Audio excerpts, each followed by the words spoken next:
Bonjour à toutes. Aujourd'hui, je vais parler d'un sujet qui revient très souvent dans les demandes que je reçois de mes clientes ou bien sur Instagram. C'est que faire quand ton partenaire te dit j'ai beaucoup souffert, j'ai besoin de temps. Et souvent, en fait, la chose que je remarque, c'est qu'il y a un petit peu une balance entre deux extrêmes, de se dire, ah ben, le pauvre, il a souffert, il a besoin de temps, j'ai envie d'être une partenaire qui est compréhensible, qui va l'aider en fait dans sa démarche. Et puis de l'autre côté, il y a cette peur de se dire, non mais est-ce que c'est une excuse finalement? Est-ce que c'est pas un moyen un peu déguisé de se dire, ben non, j'ai pas envie de m'engager avec toi? Et finalement, c'est faire la part des choses entre se dire, OK, quelle est la partie qui est vraie et quelle est la partie qui peut être un petit peu un signe ou un signal qu'il n'a pas envie d'aller plus loin dans la relation. Donc, tu peux avoir entendu des choses comme ah, mais tu sais, mon ex, elle était très jalouse, j'ai peur que tu sois pareil. Ou bien, au moment d'avoir des enfants, il peut se dire quelque chose comme ah, tu sais, j'ai une relation difficile avec mon père, j'ai moi-même peur d'être père. Ou bien, il peut dire des choses comme ah, tu ferais mieux de chercher quelqu'un de mieux que moi, je ne sais pas si je suis capable d'aimer encore, ou alors j'ai été blessée par ma dernière relation, je suis perdue, j'ai besoin de réfléchir. Et c'est vrai en fait que ces demandes, elles peuvent être assez déconcertantes parce qu'on se dit, mais ok, j'ai pas envie de le forcer à m'aimer, j'ai aussi envie de lui laisser le temps. Et c'est vrai que finalement, on a tous un bagage passé plus ou moins douloureux et puis on n'est pas parfait, on a tous un peu nos peurs ou nos angoisses face à l'amour. Et donc, comment arriver à faire cette part des choses, à savoir si c'est une réelle peur, si c'est une peur que la personne peut surmonter ou pas. Et donc, l'idée de cet article, c'est de t'aider à avoir les différentes possibilités. Et la bonne nouvelle, c'est qu'il y a une solution commune, c'est-à-dire qu'il y a une solution qui va te permettre d'arriver à distinguer quels sont les différents cas. Et donc, bien sûr, le premier cas, et c'est celui qu'on souvent on s'imagine un petit peu des fois par défaut, si on a une vision un petit peu plus négative en fait des relations amoureuses, si on a fait des expériences passées peut-être un petit peu plus négatives en amour, c'est de se dire ah, c'est une invitation cachée à définir ou à redéfinir la relation. Souvent, dans ces cas-là, ce genre de phrase, elle arrive après quelques rendez-vous quand on commence à avoir une certaine régularité dans les visites entre chacun des deux et qu'un partenaire a une envie de voir ou d'avoir des nouvelles un petit peu plus régulières que l'autre et que l'autre, il ne se sent pas vraiment prêt à passer ce nouveau stade dans une relation.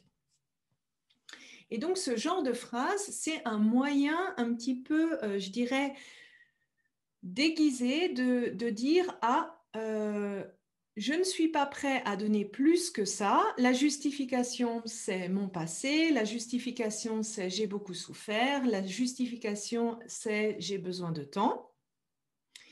Mais cette phrase, elle n'est pas vraiment claire sur qu'est-ce que ça signifie concrètement, quelles sont les conséquences concrètes sur la relation. Ça veut dire, qu'est-ce que ça veut dire finalement? Est-ce qu'il va faire l'effort malgré tout ça ou est-ce que c'est un peu du apprendre ou à laisser? Et ici, en fait, ce qui compte, c'est pas vraiment ce qu'il dit, mais c'est ta réaction par rapport à cette affirmation. Parce que si tu te montres compréhensive, que tu acceptes en fait ce qu'il te dit sans réagir par rapport à toi, ce que tu as envie et si ça te correspond, eh ben c'est un petit peu comme si tu acceptais implicitement ces nouveaux termes de la relation qui, en apparence, montrent qu'il n'est pas vraiment intéressé. Donc ici, la première chose, c'est toi, en fait, de te poser ou de réagir finalement en te posant la question, mais est-ce que ça, c'est quelque chose qui me convient ou peut-être de demander une clarification sur ce que ça signifie sur la relation. Le deuxième cas de figure, c'est Eh bien, oui, il a un bagage passé, il a peut-être eu une relation qui l'a marqué et il a vraiment une peur. Et là, c'est une peur qu'il peut quand même surmonter. Et là, la grande différence, en fait, par rapport au cas que je t'ai décrit précédemment, c'est que il va exprimer cette peur, il va dire ben, je ne sais pas si je suis prêt, etc. Mais son engagement envers toi et envers la relation va toujours être là. C'est-à-dire qu'il va quand même essayer de te voir régulièrement, il va peut-être avancer dans la relation, il avancera peut-être pas au même rythme que toi, mais il va montrer des signes d'engagement, des signes qu'il a envie d'avancer avec toi dans la relation. Aussi, un autre signe, c'est qu'il va parler de lui, ses peurs, ses besoins, mais il va aussi considérer les tiens. C'est-à-dire que ça ne va pas être une discussion à sens unique, mais ça va être un échange entre vous deux.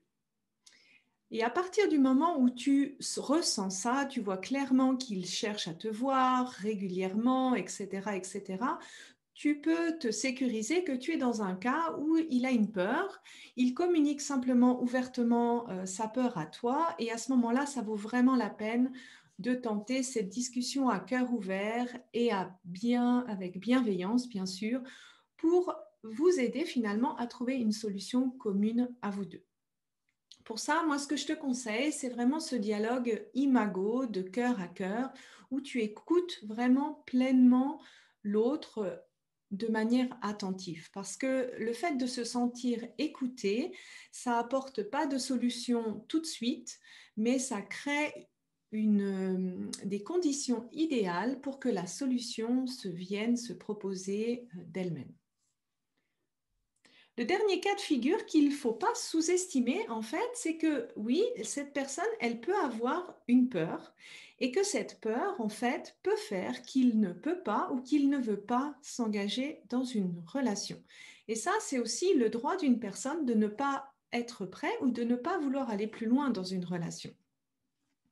Et quand une personne a ce genre de peur, en fait, souvent, on ressent une espèce de contradiction, et c'est vraiment la contradiction que cette personne peut ressentir à l'intérieur, donc ce n'est pas forcément avec une mauvaise intention, mais c'est cette contradiction qui dit, ben, ah oui, j'ai de l'intérêt pour elle, et puis d'un autre côté, non, c'est l'enjeu, en fait, de commencer une relation me fait trop peur, je n'y arrive pas. Et en fait, c'est ce combat intérieur qui va se refléter finalement dans son comportement avec toi. Et donc là, c'est vraiment souvent le cas le plus difficile parce qu'on a des signaux qui sont pas clairs. Tantôt, on se dit, ah, mais il est fou amoureux de moi. Et tantôt, on se dit, non, mais en fait, il en a rien à faire de moi. Et là, dans ce cas-là, l'erreur qu'on fait souvent, c'est de se dire, OK, je lui laisse du temps et j'oublie finalement mon timing personnel. Or, une peur, elle n'est pas liée à toi, elle est liée à son passé à lui. Et donc, la décision de travailler sur cette peur, elle n'est pas influencée par toi. L'attendre ne va pas l'aider ou ne va pas lui faire changer d'avis sur sa décision de faire un travail personnel sur lui ou pas. Parce que pour avoir envie de travailler sur sa peur, il faut que cette peur lui cause suffisamment de souffrance pour qu'il ait envie, pour qu'il ait la motivation intrinsèque et personnelle de faire un travail sur lui. Et donc, dans ce cas-là, adapter ton timing, ça ne va pas l'aider à changer d'avis. C'est une décision qui est vraiment personnelle.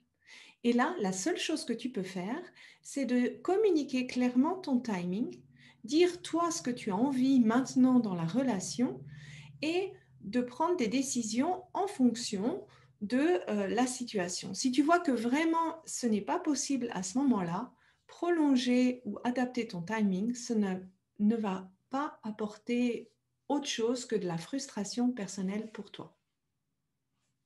Et tu remarqueras que finalement, pour ces 3 cas de figure, la solution, c'est de rester aligné avec ton propre timing. Plus tu vas communiquer clairement ce que tu veux pas, ce que tu es prête à attendre ou ce que tu n'es pas prête, eh bien, ça va donner une très grande clarté vis-à-vis de ton partenaire. Et plus tu seras clair, plus cela obligera à ton partenaire de te donner des réponses claires.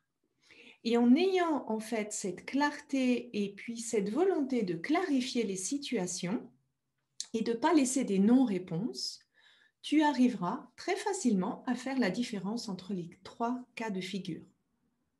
Bien sûr, être clair et communiquer dès le départ ce qu'on attend d'une relation, si on cherche une relation long terme, si on veut des enfants, si on veut se marier, c'est pas toujours facile. Et si c'est difficile pour toi, ce n'est pas un hasard. Cela veut dire que dans tes expériences passées, tu as peut-être appris que communiquer ses besoins et ses limites, c'était pas bien, qu'on n'est pas aimé si on est un petit peu égoïste de faire attention à ses propres besoins et ses limites.